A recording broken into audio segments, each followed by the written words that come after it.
Ok, pessoal, então voltando aqui, né, e dando continuidade às nossas aulas. Então no slide anterior, na aula anterior, melhor dizendo, nós tínhamos falado da questão do grupo de beneficiários, que seria a questão dos segurados e os seus dependentes, né? Então a gente viu que os segurados seriam o que? Né? O empregado, contribuinte individual, trabalhador avulso, né? E o segurado especial. Então o segurado especial a gente vai remeter a um grupo de, né, digamos assim, de trabalhadores. Dentre eles, o mais significativo seria, né, o agricultor e sua família, mas aí a gente tem também, né, os pescadores e outros grupos mais. Mas aqui, né, nós vamos falar exatamente dos dependentes. Então, quem são os dependentes, pessoal? São aquelas pessoas, né, que estão inscritas no grupo, né, de pessoas, obviamente, que dependem do segurado, ou seja, daquela pessoa que contribui para a Previdência Social. Então, a Previdência Social ela vai estender a cobertura, né, dos benefícios, certo? Aos dependentes do segurado. Então, o segurado é aquela pessoa que paga, né, obviamente, em si, que tem aquela contribuição, certo? Inclusive, né, o facultativo, tá? E os dependentes, como o próprio nome já diz, são, né, as pessoas que estão inscritas, né, como seu grupo, né, de dependentes junto à Previdência Social por uma questão de vínculo, né, legal pré-estabelecido, certo? Então vamos lá. Como dependente, né, dos segurados, nós vamos ter, pessoal, o cônjuge, né, a companheira, né, o companheiro, o filho não emancipado de qualquer condição menor de 21 anos, ou então inválido, né, ou que tenha alguma deficiência intelectual, né, mental grave. Então o que é que a gente tem que perceber? Obviamente, cônjuge seria o esposo ou a esposa, né, civilmente casado. Então seria o cônjuge, obviamente, né? Então nós vamos ter a companheira, que seria, né, aquela relação, né, de convivência, de coabitação, né, né, das pessoas em si, na mesma casa, obviamente, mas que não sejam casados legalmente, né, que vivam em união estável, tá certo? Então nós vamos ter o companheiro ou a companheira, né? Os filhos não emancipados, né, tá certo? De qualquer condição. Então os filhos menores de 21 anos, certo? São dependentes. Se acontecer alguma situação com eles, com os segurados, os filhos obviamente terão esse amparo. Isto os menores de 21 anos, né? Também os inválidos, pessoal, tá certo? Então se você tem um filho, né, que ele é especial, por exemplo, já nasceu assim, então esse aí também, inclusive para ele, né, essa dependência dele, essa condição do pai vai se estender, né, até durar, né, a sua invalidez. Obviamente, em algumas situações, só com a morte, né, que vai cessar esse benefício em si. Então, esse pessoal aí, é o cônjuge, a companheira, né, o companheiro, o filho, né, emancipado, né, de 21 anos, ou inválido, né, que tem uma deficiência intelectual mental, né, grave, a gente diz que esse pessoal aí é o pessoal da primeira classe, ou seja, ocorrendo algum evento com o segurado, esse grupo aqui, ele vai se habilitar em primeira ordem, né, para receber, né, essa cobertura da Previdência Social. Seria o que a gente chama de primeira classe, seriam os dependentes de primeira classe. Então, quem são os dependentes de primeira classe? Cônjuge ou esposo, né, a companheira, né, ou companheiro, o filho não emancipado de qualquer condição, ou seja, os filhos menores de 21 anos, tá bom? Né, ou então os inválidos, né, que possuam aí essa observação. Então, são aí os dependentes de primeira classe. Então, os outros só vão entrar na lista para receber esses benefícios se não houver os primeiros. Então vai ter primeiro o primeiro grupo, depois o segundo e depois, né, o terceiro em si. Então, um segundo grupo, né, de dependentes do segurado são os pais, né? Tá certo? Os pais. Desde que esses pais, gente, eles dependam, né, economicamente, tá certo, do segurado. Então, se os pais têm renda própria, se o filho obviamente não mora com os pais, então não há que se falar aí nessa relação de dependente. Os pais, né, inclusive têm que comprovar a dependência econômica do segurado. Bom, então seria aí a segunda classe, né? Então nós vamos ter aí, pessoal, o irmão, né, também como segunda classe, o irmão, né, não emancipado de qualquer condição menor de 21 anos ou inválido, né, ou que tenha deficiência intelectual ou mental, né, também com a questão, né, de demonstrar a dependência, ou seja, o segurado teria que sustentar, né, pessoal, bancar todas as despesas desse irmão. Esse irmão mora na casa do segurado e é bancado por ele, estudos, né, plano de saúde, alimentação, tudo, mas isso tem que ser comprovado, tá bom? E, né, uma outra situação também que vai se equiparar, né, a filho no caso, né, é o enteado, tá bom? Certo? E o menor tutelado. Eles vão se equiparar a filho mediante uma declaração que tem essa comprovação, né, de dependência econômica na forma do regulamento pré-estabelecido. Portanto, o enteado, né, e o menor tutelado, que seria um processo, né, essa questão da tutela em si, né, que os responsáveis vão pleitear junto à justiça para que ele seja dada a tutela daquele menor. Então aquele menor tutelado, ele vai ter direito, né, ele vai se equiparar, né, ao pessoal da primeira classe, e ele vai ter direito, assim como o enteado também, ele vai ter direito, nas condições pré-estabelecidas, certo, aos benefícios previdenciários e vai figurar na condição de dependente. Então o que é que a gente observa? A gente observa o seguinte, que a Previdência Social, né, nos seus benefícios, ela vai contemplar o segurado, né, e os seus dependentes, né? Então aqui nós trouxemos a questão de quem são esses dependentes. Então nós vamos ter o esposo, a esposa, que a gente obviamente tecnicamente chama de cônjuge, a pessoa que não é casada, que vive em união estável, né, a gente vai chamar de companheiro ou companheira, os filhos menores de 21 anos e os filhos inválidos, né? Nós temos os pais, né, desde que ele dependa, né, do segurado, no caso do filho que era segurado, tá bom? Ele vai figurar aí como dependente desse segurado. Os irmãos, né, o irmão menor de 21 anos que viva com esse segurado e que dele dependa. E nós vamos ter o enteado e o menor tutelado. Bom, pessoal? Então, esses são né, os dependentes do segurado.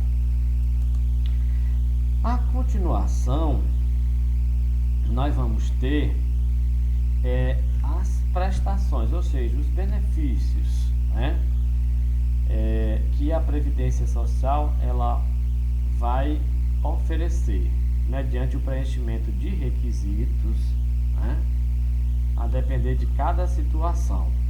Então, essas prestações, né, esses benefícios, né, para quem é contribuinte de Previdência Social, percebam que aqui a gente não está falando da assistência social, nós estamos falando só da Previdência Social. Por quê? Porque o BPC, certo? Ou seja, o amparo, né, previsto na LOAS, ele não entra aqui. Por que ele não entra aqui? Porque ele é exatamente, né, da assistência social, tá certo? E não necessariamente da Previdência Social, ok? Então vamos lá. Então quando a gente fala em prestações ou benefícios, a Previdência, né, administrada pelo INSS, ela vai fazer uma divisão. Essa divisão será quanto ao segurado e quanto ao dependente, ou seja, quais são, né, os serviços, né, ou direitos, vamos dizer assim, aqui tem, né, aqui é devido a esses dois grupos, os segurados e os dependentes. Então vamos lá.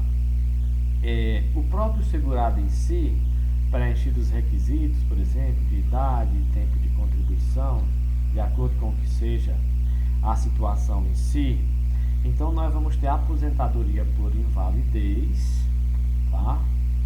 Nós vamos ter a aposentadoria por idade, ok? Nós vamos ter a aposentadoria por tempo de contribuição, isso devido somente ao segurado até então, tá, pessoal?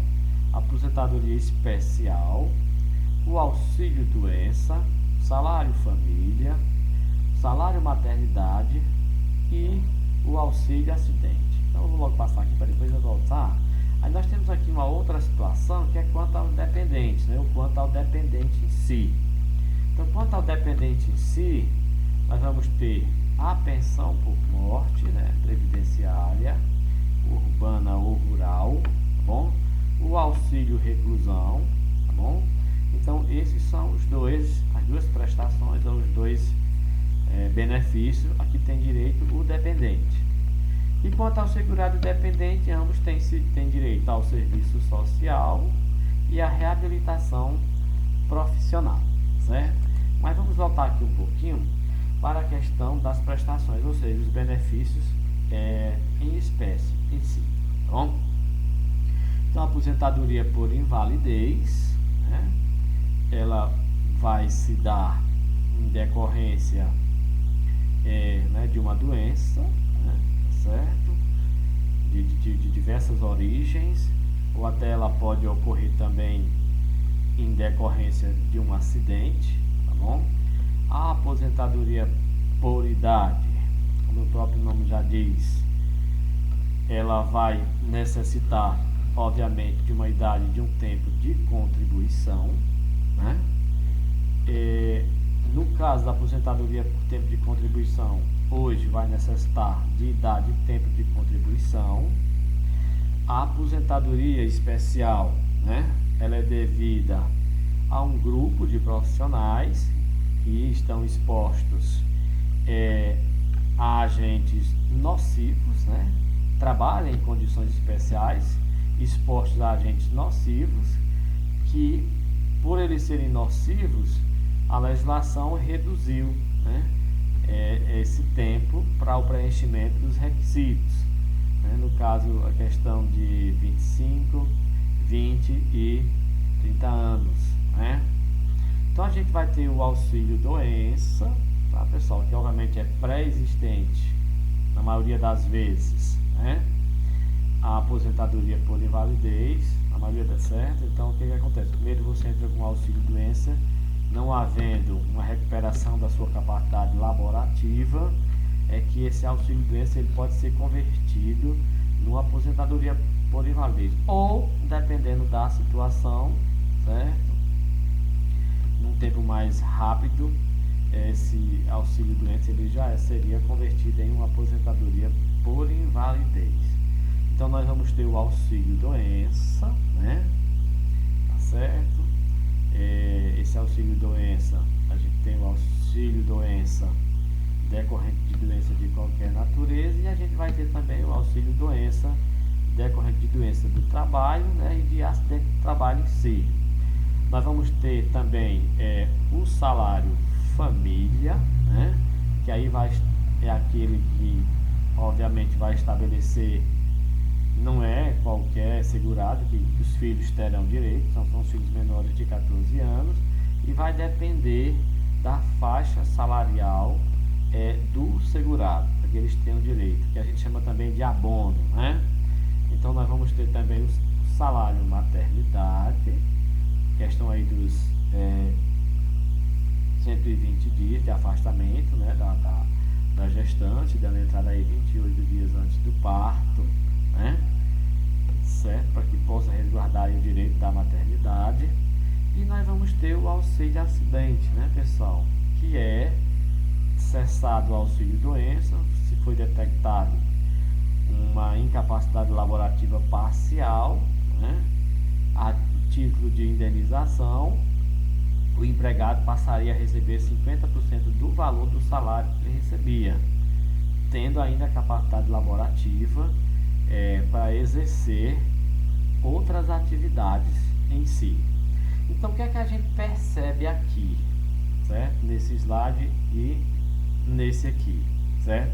É a questão das prestações, ou seja, dos diversos benefícios. Aqui tem direito o segurado e os seus dependentes. Então, essa situação aqui é muito importante a gente observar, tá bom? Por quê? Porque preenchidos os requisitos, e hoje eles estão mais rígidos, podemos dizer assim, tendo em vista a última reforma, né, da Previdência Social através de emenda constitucional, né? Então hoje existe assim, toda uma situação mais rígida, mas preenchidos os requisitos, a Previdência, né, obviamente ela vai atribuir a você essas prestações, tá bom? Então, não esquecendo, aposentadoria por invalidez, né? Obviamente, quando a pessoa estaria incapacitado provisoriamente ou temporariamente de exercer, né, aquela sua atividade laborativa. A aposentadoria por idade também, né? Então, preenchido o requisito de idade e obviamente hoje de tempo de contribuição mínimo, né, podemos dizer assim, você vai ter direito a um salário mínimo, por exemplo, aposentadoria por idade, certo? Você vai estar contribuindo por 15 anos e esperar completar, por exemplo, 55, 60, 65 anos de idade ou mais. Vai depender de uma escala progressiva que existe, certo? Que a gente chama de 180 contribuições ou 15 anos. Então, se contribuir aí por 15 anos ou 180 contribuições, completada a idade, você teria direito a essa aposentadoria por idade. Digamos, você trabalhou 16 anos no passado, tá bom? E de repente você saiu do mercado de trabalho. Aí chegou uma idade X, por exemplo, 60 anos, ou 65, ou 55, tá? Então você procura, né, o INSS para você, no caso da entrada na sua aposentadoria. Questão do tempo de contribuição, por exemplo, 35 anos de contribuição, mais o requisito de idade, também é importante. A aposentadoria especial, não esquecer, pessoal, que essa é com 25, 20, certo? E 15 anos. Por que isso? Porque essa pessoa ela está exposta a agentes, né, agressivos, agentes, né, nocivos que estão presentes lá no ambiente de trabalho, no processo produtivo, que, né, podem agravar, tá? Então, a sua saúde e a sua integridade física de uma forma bem substancial, né, ou seja, grave. E aí a legislação diz, nesse caso aí, pessoal, a forma de contribuição é diferenciada, o empregador tem que pagar mais por fora, certo?